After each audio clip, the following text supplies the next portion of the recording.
Hi everyone and welcome back to National League Lowdown with me, Dan. As you can see, we've got a full house again. Craig, how are you, mate? You okay? Yeah, very well, mate. Feel like sometimes I see you a lot more than I see my own family, but it's a pleasure, of course. It's very true. That's why a lot of our predictions seem to be matching up. We're spending too much time together. Mark, how are you, mate? Aloha, everybody. Yes. It is nice to see nice people. And when they turn up, we can say hello, can't we? I did think you were going to go full Bruce Forsyth on us for a minute. So did I. So did I. It's a high card. Good game. And Louis, how are you, mate? You okay? Yeah, well, good. Thanks, Dan. Looking forward to this. Been a busy January, I think. Spoiling the pod of what we're going to talk about, but yeah, looking forward to this. Yeah, so obviously Louis alluded to it there. So we're going to be doing a transfer special. We've all been tasked we've picked 3 players each, and then we might go off on, different players associated with that club while we're talking about them, just as a rough guide for us. I did put some feelers out on social media. A couple of names were mentioned, but we've already got them on our list anyways. So we're going to talk about them. I'm starting. I'm up first. But before we get started, I've just remembered 65% of our viewers aren't subscribed to our YouTube. While you're here, if you like what you see, don't forget to click that button and subscribe while you're here. It does us the world of good. It means we can get more guests, more viewership, things like that. It'd be greatly appreciated if you could do that for us. So thank you. So first up, this isn't a tough sell at all, lads. Ricardo Rees from Merthyr Town to Forest Green. I looked at his stats over the last, it's 3.5 seasons, because obviously I'm only counting half of this season, even though it's a little bit more than half, but you know what I mean. So I looked at it in his one season. He had 19 in 18, then he scored 36 goals, then he scored 33 goals, and then he scored 25 so far this season. What more can you say, really, other than Forest Green create a lot of chances. They play some good football, but we mentioned it earlier on in the season, didn't we, where they were maybe lacking that number 9, the guy that's going to get them the goals. And he's got 3 in 3 games so far, but he got sent off after 37 minutes in one of those games. So he probably would have scored in the rest of that game if he hadn't been sent off. I think for me, he is the missing part of the puzzle. I know Forest Green haven't been in great form as of late, but I think when they do click, someone will be on the wrong end of a pasting, and I won't be surprised if Ricardo Rees isn't scoring four goals or a hat trick at least in them games.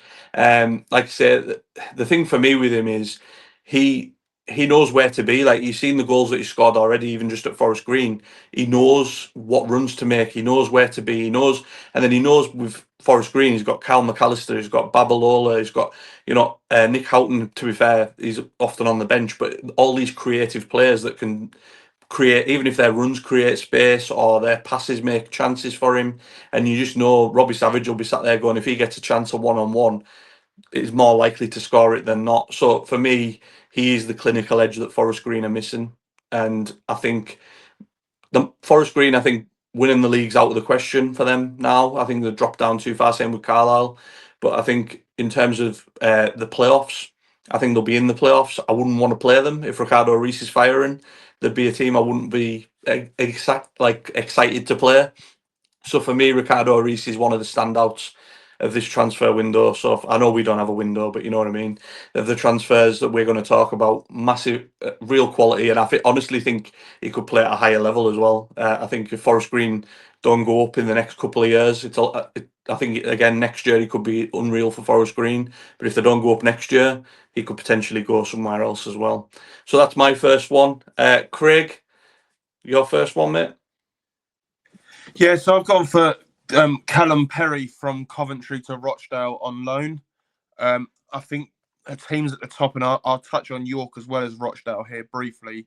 When they get these small fires of players getting injured, they've extinguished them straight away. Rochdale bought in Charlie Waller, I believe it was, on loan for a month, and then decided to go the Perry route. York bought in Morgan Williams when Malachi Flake Walcott got injured. For me, just putting out those fires when you're at the top, do them as quickly as possible. And Callum Perry's an excellent defender. He's been around the first team at Coventry. He went on pre-season with them. He's highly rated by Frank Lampard.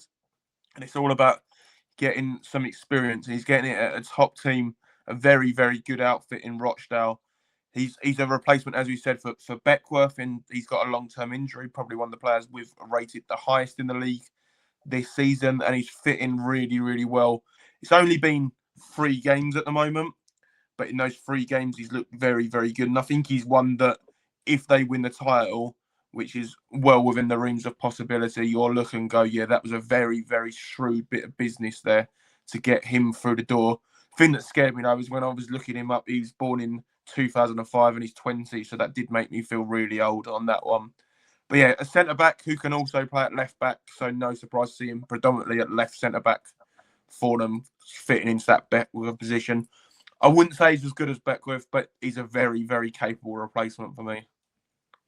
Yeah, definitely. Louis, who was your first transfer? So my first transfer was Nick Hayes, going from Southend United to Hartlepool. Move came about on the 15th of January, and it came about from another transfer that finished basically. So George Evans' loan from Millwall was cancelled, went back to Millwall. He's been on the bench for Millwall over the last couple of weeks, seemingly their backup keeper. And I know he played for the first team last year as well, because he had a spell with us on loan at Sutton United last year. Hartlepool's biggest strength, obviously, is their defence. One of the best defences in the league, 0.9 goals conceded per game. So that's the joint second in the league, and 13 clean sheets so far this season, which is also the second best on the league. On the 28th of January, this is, just in case they go and ship 5 or 6 in the next couple of games.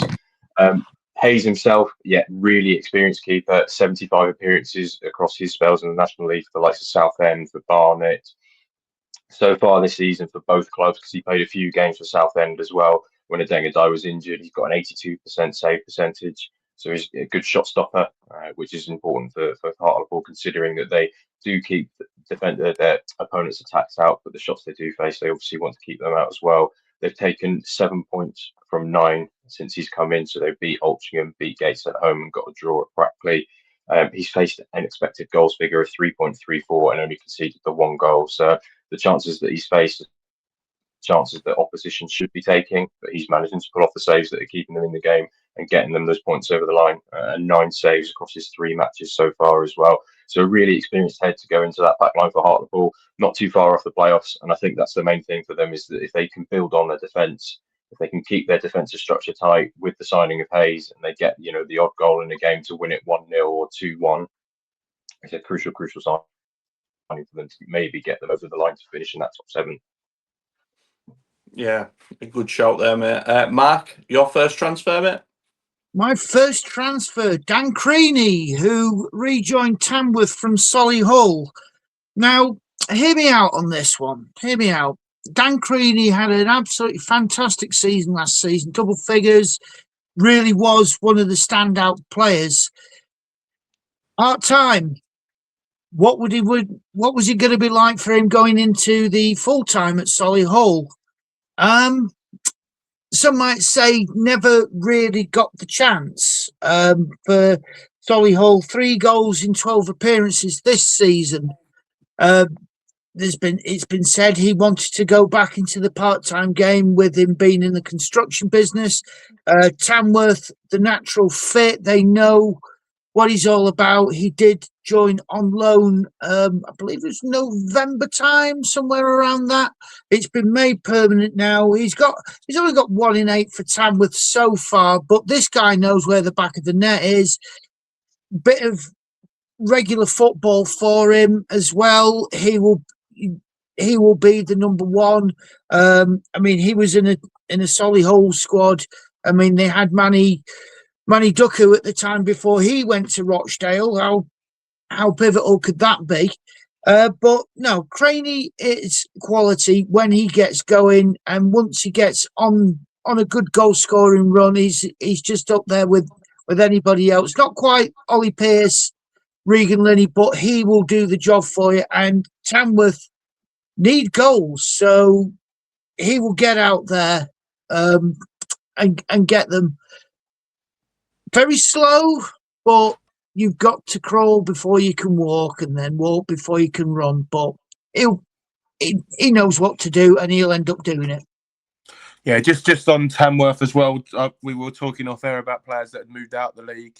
A special mention to Becray and Nore on that one, who's obviously left Tamworth and gone to Notts County, which is a fantastic move for him, obviously going from part-time to full-time football and league football. So that's a fantastic move for him from Tamworth, and maybe a reason why they've had to add another striking option, obviously with Doku and Becray and Nore moving on, who, when they played Braintree, was the best player on the pitch by an absolute mile. Yeah, a well-deserved move for him, I think. He looks a good player. Hopefully, it works out for him at Notts County. My second signing is Keaton Ward from Altrincham to Gateshead. If you haven't watched our special with Keaton Ward, head over and watch that after you finish this one. It was a really good one. A bit of insight into him at Altrincham, his great escape with Boston last season, and obviously his move to Gateshead and what his expectations are. I've watched Gateshead last couple of games, and since Rob Elliott's come in, I think you can see an improvement in performances. Granted, they haven't got the results. The one against Hartlepool in particular was the red card kind of turned the game, but they're very organised, very compact, and tough to break down, which earlier on in the season, we spoke about it on here, they were giving goals away for fun, playing around at the back, and they were just probably easiest team to play against because they were always going to gift you the goal. I think Rob Elliott's now kind of getting that out of them. But the reason I picked Keaton Ward is because I think, for me, they need that bit of creativity, the runs into the box, a bit of quality on the edge of the area. If someone needs to have a shot, Keaton Ward will bring that to the team. He'll also bring into the fact that he can feed the front men. Frank Newble, friend of the podcast, he's just went into a coaching role and he's playing for Spennymoor for the rest of the season now. So good luck to Frank. They've lost Kane Adom, so they've lost goals there. They've lost the goalkeeper, Tian and Brooks. So there has been a big January/December for Gateshead. Obviously, Rob Elliott's come in, he's trying to bring in as many players as possible that he thinks can give him a chance. But I think Keaton Ward's the standout one. I think if he can stay fit and he can get a run of games, he will create, he will score goals, and he will be one of the driving forces from that midfield area in keeping them up. We spoke to Keaton. Gateshead have got some big games playing all of the teams around them coming up. I think if they can come out of that and get some good results, they could stay up. I think it's a big ask still, personally, but like I say, Keaton Ward is a massive part of if they're gonna do well or not, and that's why he's my second choice for signings. Craig. Yeah, my second one, I wouldn't say is a fantastic signing for the team that he's signed for, because they've got so much depth and he's been around the fringes since he's joined. But it's the impact he's had on Braintree since he's left us, and it's Marley Marshall Miranda. He was pivotal in our midfield. Everything good was not down to him, but he was a big part of that with his pressing, his high energy in the midfield, forcing mistakes, turning defensive situations by driving the ball into attacking positions. He only obviously got the one goal this season for us, which was against his now current employees, Boreham Wood, but it was his overall game, and we haven't really replaced him. Harrison Duziak came in, but it was a completely different profile of player.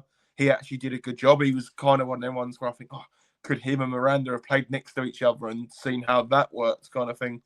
But he's been injured for a couple of games, and we've really lacked midfield. If you look at a lot of the York goals, I'm thinking Miranda would have stopped that. Miranda would have picked the yellow card up, but he'd have stopped that.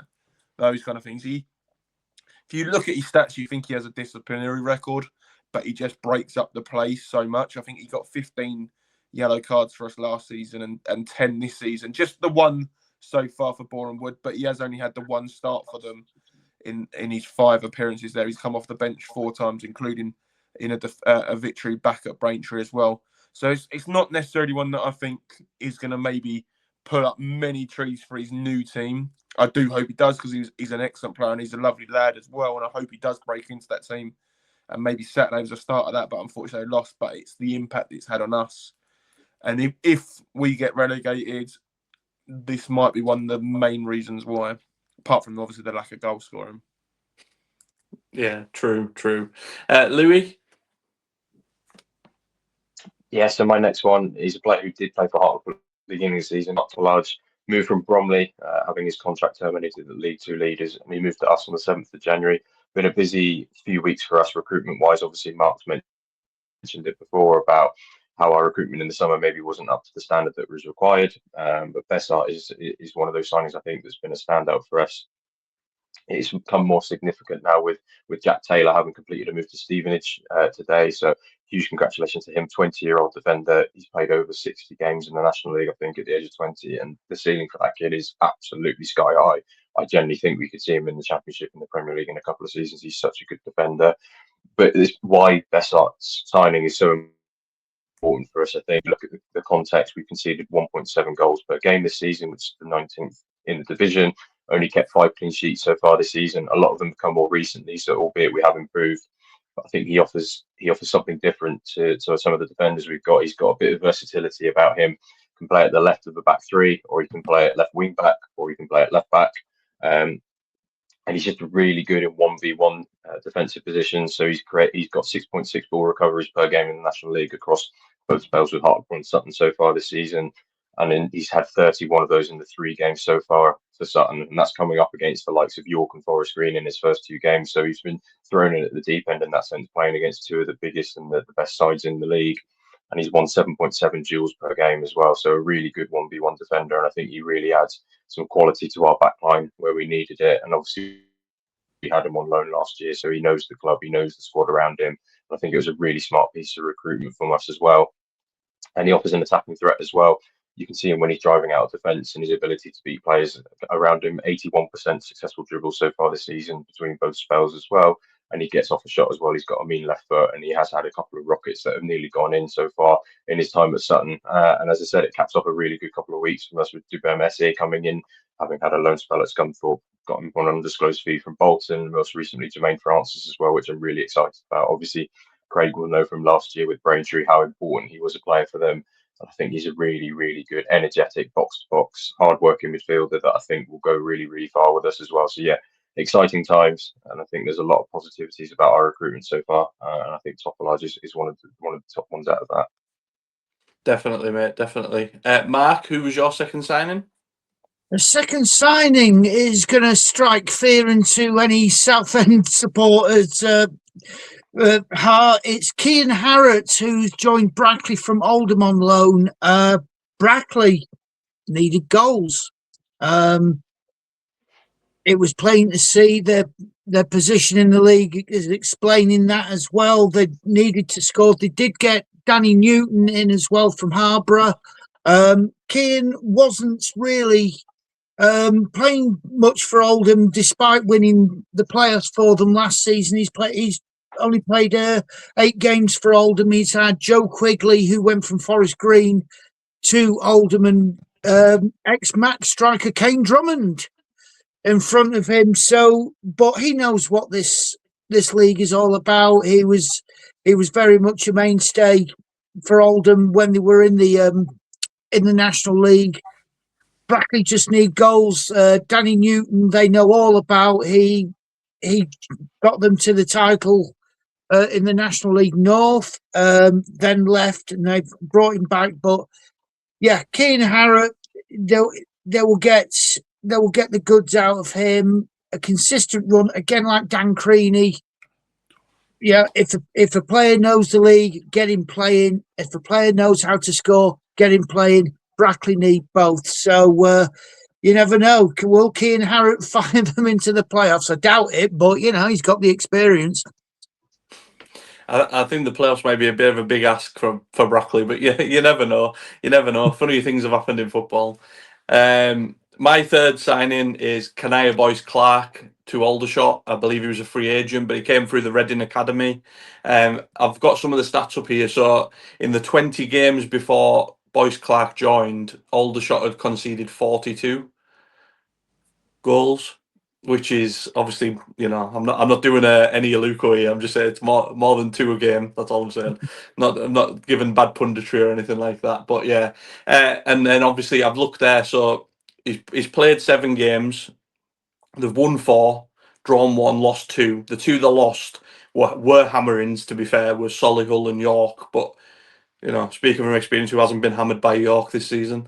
And obviously Solihull score for fun as well. But Aldershot have been finding the net at the other end as well. But Boyce-Clarke's been really assured. I watched a couple of their games and he looks a good keeper to me. And like I say, for me, 2 clean sheets in those 4 wins that they had as well. So he really does look like a bit understated as a signing. And we talked about, obviously, the key players like Josh Barrett and things like that, but they need a good keeper. And I think all of this has quite worked well together between John Coleman as well. We've had him on the podcast, and I think their form has took a massive turn. When we had John Coleman on the podcast, they were really struggling at the bottom. They looked like they were potentially going to get, cut adrift at the bottom. I'm sure our Braintree and Sutton supporting friends would have been happy about that. But Aldershot have obviously found some great form, and I think Boyce-Clarke's just had as big a part to play in that as anybody else. And like I say, I think they will stay up, even though it's tight down there. But I do think they will. And Boyce-Clarke for me, definitely a great signing in my opinion. Craig, who was your third signing? Yeah, so my third one is an extender.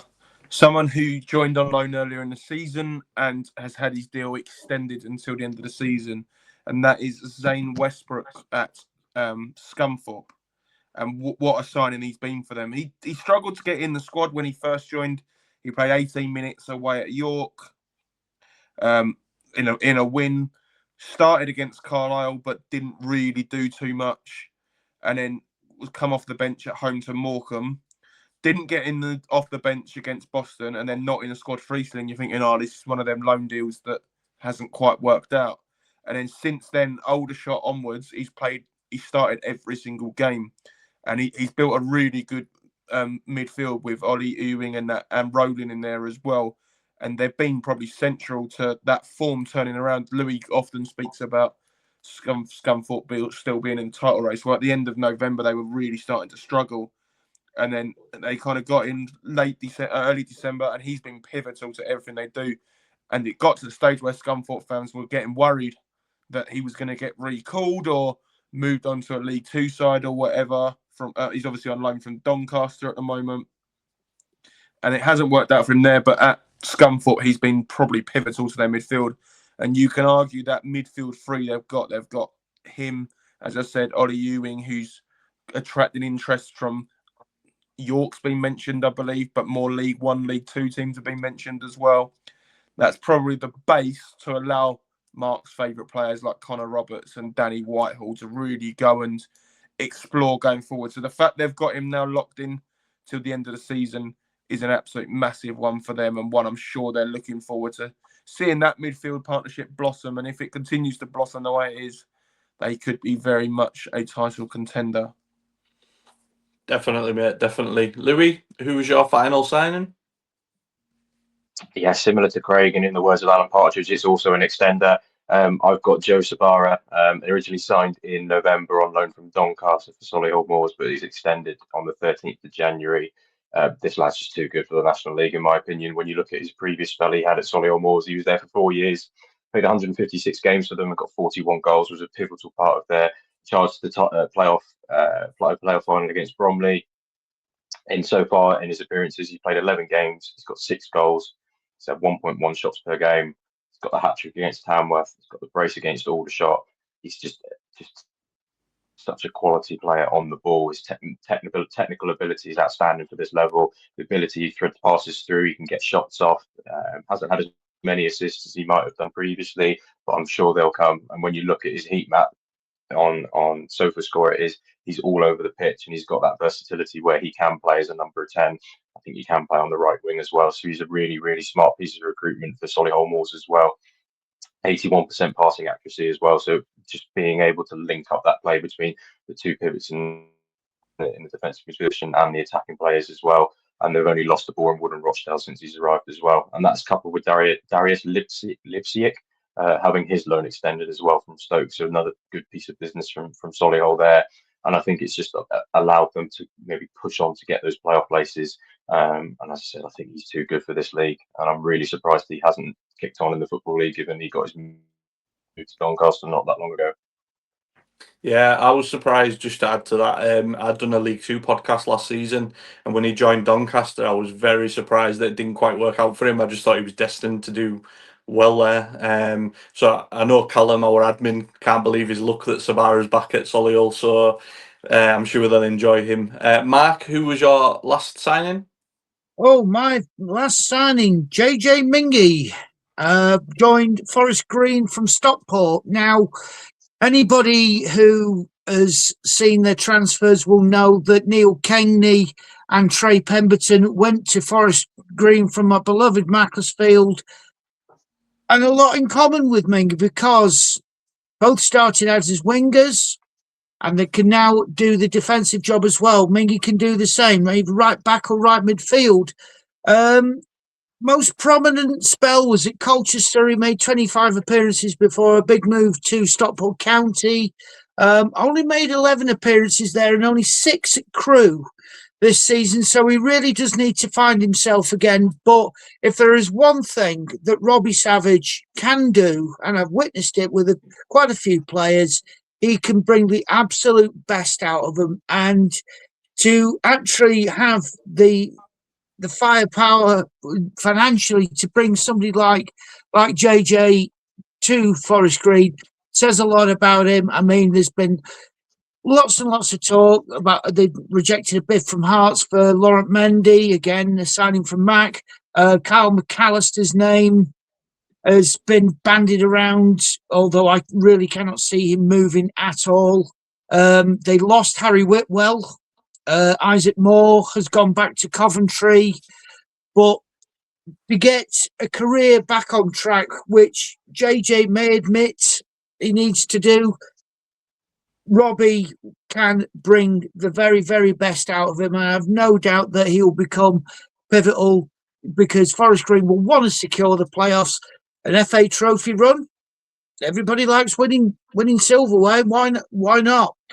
So, but yeah, needs to get his career a little bit more stable, but I think he's gone to the right club and the right manager to do that.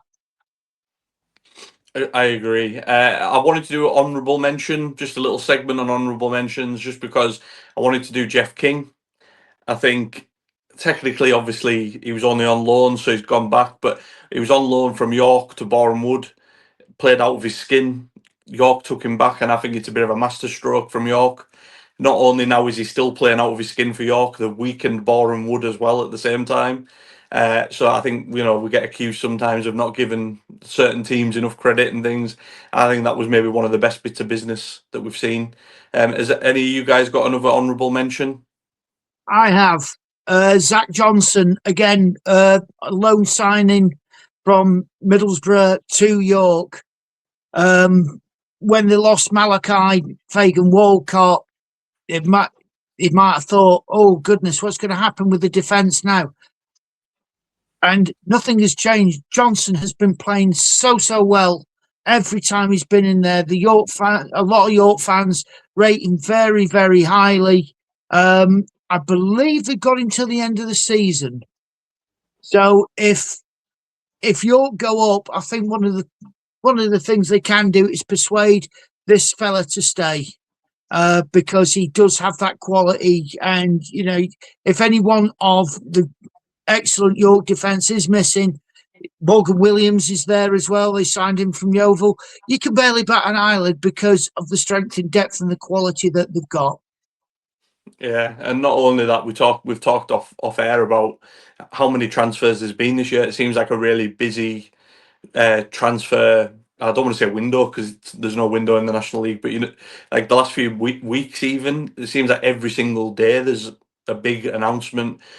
Today, as we record this, Tyrese Sinclair's gone to Hartlepool. I think it was Jermaine Francis yesterday. There's so many. Craig, Louis, have you got any honourable mentions before we finish up? No, I'm just intrigued about. Obviously, we're recording on 28th of Jan. I still think there's going to be a big name come out of this league, whether it is Josh Hamani leaving Halifax or somebody else. I think there's still one or two big moves to happen, and then we might see a little bit more movement early Feb where league teams maybe couldn't move players across to other league teams, so they filter down into the National League. But yeah, the National League has shown how strong it is, and I think teams in League 1 and 2 are looking here so often now. Will Harris is another name that's been mentioned quite frequently, potential for a move. So maybe some more moves to happen that I'm sure we'll cover in future podcasts. Yeah, Louis, anything to add? Yeah, no, Craig nicked the two names that I was going to speak about. I think Halifax have obviously got a history of selling players in January. That Andrew Honourable may going to Exeter. It was last season, I think it was, or the season before, hasn't really kicked on. And then Ali, who also went to Exeter to Luton, and I think is now at Portsmouth as well. So Halifax have got their history. So I imagine that I think there will be some outgoings, especially Hamami, given he's out of contract in the summer, handed in the transfer request. So I imagine Halifax will want to get some dough in for him, considering he doesn't really want to stay put there either. I know Aggie has said he wants another striker in the building for us. He likes to have 4 strikers, he said in one of his post matches. So I imagine we're still going to be busy in the transfer market as well. So it'd be interesting to see who we bring in. But no, as you say, it's been a really, really busy period of time for transfers across the National League, a lot to keep up with. And I think there'll be more to come. Yeah, definitely. And more at back as well. More at Mac as well. And like Craig said, I think it's a testament to the quality of the National League that these teams are coming in and looking at these players and moving them on and things like that. The standard is so high, especially this season, but in general. Yeah, I think it's a testament to how well run some of these teams are as well, that they can probably say no. Obviously, earlier in January, York players were mentioned quite a bit, and they've basically said no, they're not selling. They've got the financial resources to be able to say no at times. As long as the players are happy, they can say no. Yeah, exactly. Look at Laurent Mendy with the Hearts bid that got turned down. I mean, top of the Scottish Premier Division, potential title winners, and Forest Green can say, no, that's not good enough for our player. And there you go. It is the strength of the quality of this league, and League Two and some League One clubs could actually have a look at how some of the clubs are being run, and just think maybe we could do that. Yeah, definitely. I remember last season as well, Ollie Pearce was heavily linked with a Port Vale move, but York turned it down, and Port Vale were League One. Yeah, and it's like it's a testament to especially, in this league, over the years gone by, people just come in with it, a few quid and they'd be away, and it'd be, well, at least it's money in our pocket type thing. Whereas now, like Craig said, that these are well-oiled machines, well-organised clubs, well-run, and they can afford to say no to these types of clubs. And it's a sign of the times, which is incredible for this league. And these players are putting on a show. Like you mentioned Will Harris with his bicycle kick at the weekend as well. Like, I mentioned to a Halifax fan that I was talking to on TikTok. And he said he wasn't bothered about Hamami going, but if Harry scores, he's really worried.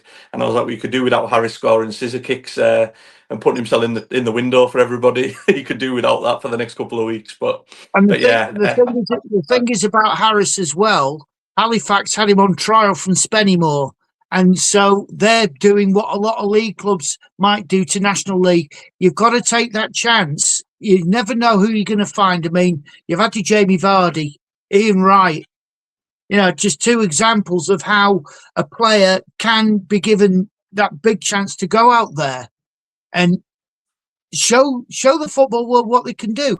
Keep looking for those gems. It might just add a few more quid to the bank account. Definitely. Yeah, definitely. I'm also surprised that there's a couple of players that haven't moved on. See, Kyron Gordon's out of contract in the summer. I think we mentioned on the previous pod. Abdul Malik. I mean, Matt Rush as well. Touchwood, Lewis Simper. I don't want him moving on, but I am surprised that he hasn't moved on so far. I know I'm going to wake up tomorrow and he's gone and got a multi-million-pound move to Sutton League One club. But there you go. But I think if that happens to a lot of these clubs, I think there's so much talent in the lower leagues as well. We obviously did our thread at the beginning of the month. You look at Shaq Wengem at Poole, who scored 28 goals this season. I think there's a couple of Walton Hersham players as well. So there's a lot of talent in the lower leagues as well, that I think if a few National League clubs do lose their players, I think they can pick them up from the lower leagues quite easily and just embed them into their squads for the second half of the season. Definitely. I mean, the most obvious one that springs straight to mind there is Ricardo Rees, isn't it? That I mentioned earlier on, coming from Merthyr Town, go to Forest Green, and I honestly think the sky's the limit for him if everything goes well and he stays injury-free and things. But yeah, that was our transfer special. Let us know if you think we've missed anyone off. But thanks to Craig, Louis and Mark, as always, for joining me. And don't forget to subscribe and like the video as well when you finish watching. And we'll see you again next time. Take care.